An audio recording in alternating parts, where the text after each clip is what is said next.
Healthy tip కోసం మన ముందుకైతే శొంఠి ముక్కను పట్టుకొని వచ్చారండి. సో, ఈ శొంఠితోటి ఏం చేస్తున్నారంటే మెయిన్ లేడీస్ ప్రాబ్లమ్‌కి మంచి రెమెడీ అనమాట ఈ శొంఠితోటి.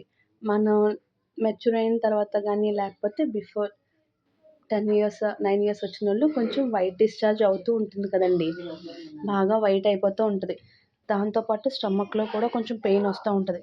సో, ఇలా వైట్ డిశ్చార్జ్ అయినోళ్ళకి దీంతో ఈ రకంగా చేసుకున్నట్టయితే ఇది మంచి రెమెడీ అనమాట. మంచి రిజల్ట్ అయితే మనకు కనిపిస్తుందనమాట. ముందుగా ఇలా శొంఠి ముక్కని తీసుకొని దాన్ని ఈ రకంగా దంచుకోవాలనమాట. అంటే కొంచెం అది పగిలేలాగా దంచి పెట్టుకోవాలి. అలా దంచి పెట్టుకున్న ముక్కల్ని ముందుగా మనం స్టవ్ వెలిగించుకొని ఇలా కడాయి అయితే పెట్టుకొని దాంట్లో నెయ్యి వేసుకోవాలండి. నెయ్యి వేసుకొని దంచిపెట్టిన దాన్ని ఈ రకంగా స్మాష్ చేస్తూ ఆ నేతిలో వేసి ఇలా వేపాలన్నమాట. ఈ విధంగా కొంచెం రోస్టెడ్గా వేపుకోవాలి. నెయ్యి వేసే వేపుకోవాలండి, నూనె వేయకూడదు.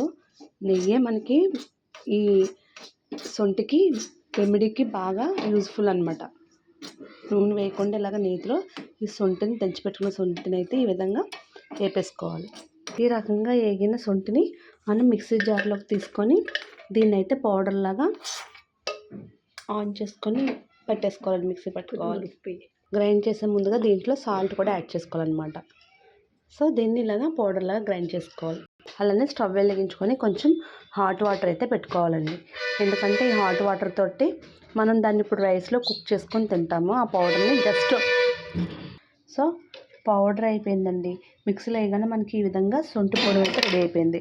ఇప్పుడు ఈ శొంఠి పొడిని మొదట మనం మధ్యాహ్నం కానీ సాయంత్రం కానీ అన్నం తింటాం కదా, ఎక్కువ వైట్ డిశ్చార్జ్ అయ్యే లేడీస్ అయితే ఆ అన్నం తినే ముందుగా అలా ఫస్ట్ తొలి ముద్దలో ఇది ఇలా కలుపుకొని తినాలన్నమాట. తిన్న వెంటనే హాట్ వాటర్ అయితే తాగాలి. అందుకే ఇందాక నేను హాట్ వాటర్ కూడా స్టవ్ మీద పెట్టుకున్నాను. సో ఈ విధంగా పౌడర్ వేసుకొని అది ఒక ముద్ద చేసుకోవాలి. మనకి సాల్ట్ సరిపోతే సరే, సాల్ట్ సరిపోతే కనుక సాల్ట్ వేసుకొని కొంచెం నెయ్యి వేసుకొని తినాలి. దీనికి నూనె తగలకూడదండి, ఖచ్చితంగా నెయ్యి వేసుకోవాలి. ఆ అల్లం వేపేటప్పుడు కూడా, శొంఠి వేపేటప్పుడు కూడా నెయ్యి వేసుకోవాలి, ఇలా తినేటప్పుడు కూడా నెయ్యి వేసుకోవాలి. సో ఈ విధంగా మీకు నేను ఇప్పుడు టిప్ చేశాను కదా, వెంటనే చూపించాలి కదా అని చెప్పి ఇప్పుడైతే ఇలా ముద్ద కలుపుకొని చేసి చూపిస్తున్నాను.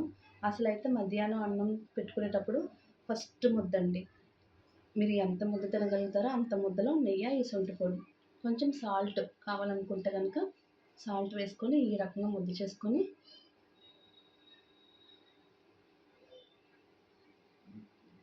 మనకి అంత ఘాటుగా ఏమి ఉండదండి. ఫ్లేవర్ బాగుంటుంది, తినేలాగా ఉంటుంది.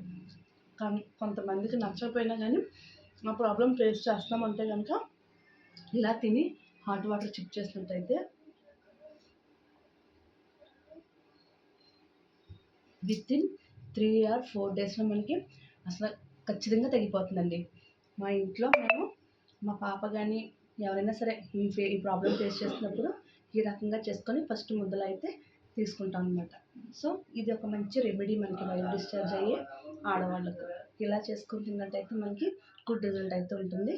సో మీకు కూడా అనిపించినట్టయితే ప్రాబ్లం ఉంది అనుకుంటే కనుక ఈ టిప్ని కంపల్సరీగా ఫాలో అవ్వండి. అలానే మనకు కామెంట్ చేయండి మీకు ఎలా వచ్చిందో. సో టుడే మా హెల్తీ టిప్ కానీ మా రెసిపీ ఏదైతే చేసుకున్నామో అది మీకు నచ్చింది అనుకుంటున్నాను. మీరు కూడా ట్రై చేయండి, మీకైతే ఎలా వచ్చిందో చెప్పండి.